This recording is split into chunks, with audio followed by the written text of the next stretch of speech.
Hi, Paul here from Spitfire. I'm here with a man who needs no introduction, the legendary Trevor Horn. Trevor, it's so wonderful to be here. Thank you very much for doing this. Pleasure. You're a hugely inspirational and influential figure, and not to obviously all of our audience, but to me as well. First time that I really noticed record production was listening to your productions in the 80s, and that's part of what kind of drove me into wanting to be in music. So thank you very much for all the inspiration. Thanks. So if we start with sampling, I do think of you as kind of the godfather of sampling because of the early stuff that you were doing with the Fairlight. Was the first sampler you had, I believe, wasn't it? How has sampling changed for you over the years from where you started to where we're at now? Well, the thing about the Fairlight was that when you sampled something, I mean, sampling is such a funny word because all you were doing was recording it and playing it back. But it changed the sound of the thing that you recorded. It had a certain, the Fairlight, it had a way of cutting lots of the frequencies off the sound. So it was particularly good for basses because it would give you a picture of the bass without all the bottom end in quite a clever way. And I think that's why it was so exciting back then because it sort of romanticized the sound in a kind of way. Nowadays, sampling is when you make a sample, it's all very clear, incredibly clear. It's like perfect, and of course you've got unlimited RAM. Generally, back then, having 8 megabytes of RAM was like a big deal. Yeah. So you'd have to find ways of making things, fit. And the other great thing, I mean, we're talking about, this would be 1982, I think. Nobody really, apart from a few people, really understood what it did. And JJ, being a kind of non-musician, would constantly, sample all kinds of weird things. Cash registers, drills out on the road and stuff.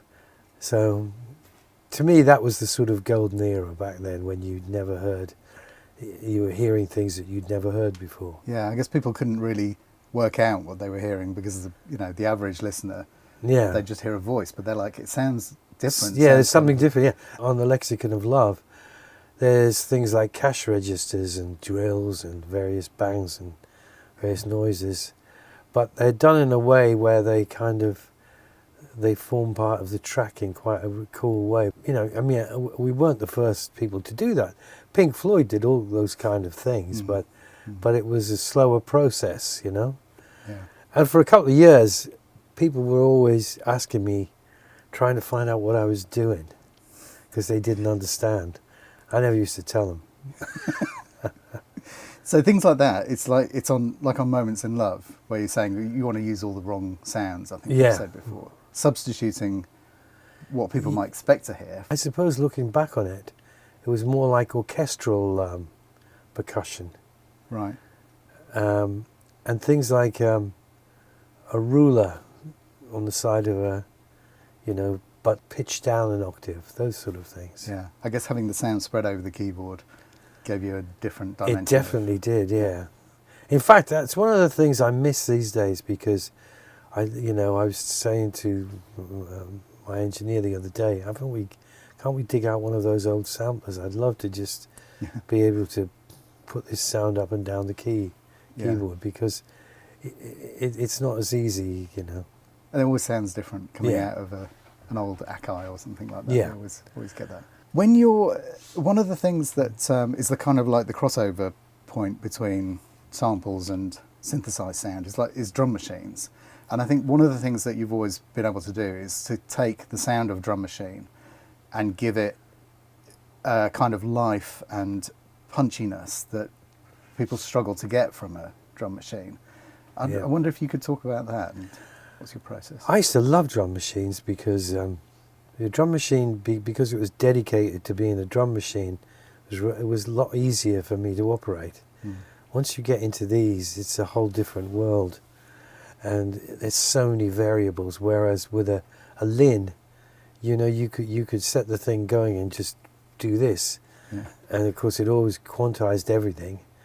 and something would come out. I think, you know, the Lin 2 for me was the epitome of just about the best drum machine, although the DMX was also pretty good. I've still got a DMX. I had my Lin modified so that you could put more top end on the kick drum, because that was what we always used to seem to be doing. But to get a drum machine to really work in a track, you had to push and pull it a lot in the mix. Right. I remember having an argument with an American engineer who was trying to do a remix of Relax for me. In fact, it's the guy that engineered the New York mix. Right. And I'd left him with the track, which was where I used to work for a few hours, so he could get into it. And when I came back and heard it, I said to him, "No, you can't leave it. You can't just leave the faders. You've got to push everything and pull it. Right. Give it dynamics, Yeah. you know? Compress the hell out of it. You know, do something with it. Mangle it. What you have to do is be ruthlessly objective, I think. I think objective is the right word. You have to be honest with yourself. You might spend 2 days doing a new version of the song that you think is great. And then when you listen to it, you realise that somehow it's not doing it. But there's maybe 2 ideas in it that are good, so you keep those 2 ideas. And then you try again. And eventually, if you're lucky, you know, the thing will come into some sort of shape. Yeah. I think that that's probably one of the main things that people don't realise is you just have to sit and listen to that track as an example, or Welcome to the Pleasure Dome. There's so much in there. There's so much stuff in there that I think people don't realise quite how much work and refinement has to go into a production at that level. Yeah, well, Welcome to the Pleasure Dome was really the result of Steve Lipson. I came in the studio one day and we were working with 2 digital multi-tracks. And I remember he said to me, "Listen to this," and he'd somehow put the verse and the chorus together, and I was like, "How are you doing that?" He said, "I've offset the 2 machines, so the chorus is playing from that machine, and the verse is playing from this machine." Right. That's amazing. You couldn't do that with analog, you see, because analog tape's like elastic. Yeah. So it's not accurate, whereas digital was perfect. I see, right, okay. So, you know, you couldn't, like, getting 2 elastic bands to be together would be hopeless. Yeah. So when he said that to me, I said, so that means we can do, what do they call it, additive editing to machines making videos. Yeah. And so, Welcome to Pleasure Dome went from being 2.5 minutes long to being 15 minutes long. We just kept adding bits. Yeah. We were working digitally. We could move anything to anywhere. Yeah. And that was a new thing. We couldn't do that previously. You know, something was there, and if you wanted there as well, you had to replay it. And the fact that with digital the sound never changed was fantastic. One of the things, talking about analog and digital, one of the things that I've seen you say before about the difference between analog and digital synths, and you, for example, on Fundamental on Pet Shop Boys album, you said you started by replaying all of the synths and using analog synths. Yeah. Is that a choice because of the quality of the sound that you get from that old analog gear? And well, the old synths are a pain in the ass, you know what I mean? Because they gurgle and they buzz and they go out of tune. But they're warmer, and I always felt that they were like a little bit closer. Yeah. And I always like things that are close up. Maybe plugins are a lot better now, you know. Well, it's funny. That it's part of the thing that we have with Jupiter, with the way that you recorded your synths and your favourite synth patches into the sample library. You've used a certain amount of outboard gear. And I'm interested to know what that gives you, whether it gives you a sound from each process, or what's the thing that you're getting when you put stuff through EQs and compressors and things, outboard stuff. Well, you know, I'm not really. I didn't start out as an engineer. I did try engineering very briefly, but I didn't have the right head for it. I was a musician and a songwriter, really, kind of producer. So I'm in the hands of an engineer. But, like, for instance, just there is a Fairchild. Yes. They're an old thing that the Navy, American Navy, used to use for tracking submarines. Really? Yeah. I didn't know that. Yeah, and Wow. Okay. and for instance, if you put anything through that, Yeah. it tends to sound better. Yeah. When better, it just sounds warmer and thicker. You Yeah. know. Yeah. So More character. yeah, more character to it. Well, it's distortion, isn't it? Yeah. And all of these, amp simulators now they're even faking that. Trying to add it back in to Yeah. everything. Yeah. Yeah. And this board sounds pretty good, if you've got the patience. Yeah. But I mean, nowadays, so records are made. It's almost like back in the day, you had a kitchen, and you made if you use a kitchen as an analogy, you made everything from the ground upwards. Your sauce, your seasoning, whatever. Now everything's out of a packet. Just add water and you've got it. And so most things are made up of recordings that have already been recorded. You're just rearranging them. Yeah.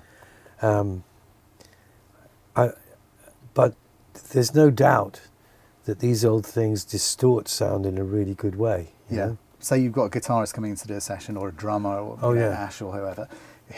What's your process with getting the performance from them? Is it similar process to working with a singer? The first thing with musicians is you've got to make them feel relaxed. They've got to feel like they can do whatever they want and it'll be okay. Yeah. If you make them jumpy, they'll stop thinking. You don't want musicians to start going like, just tell me what to do and I'll do it.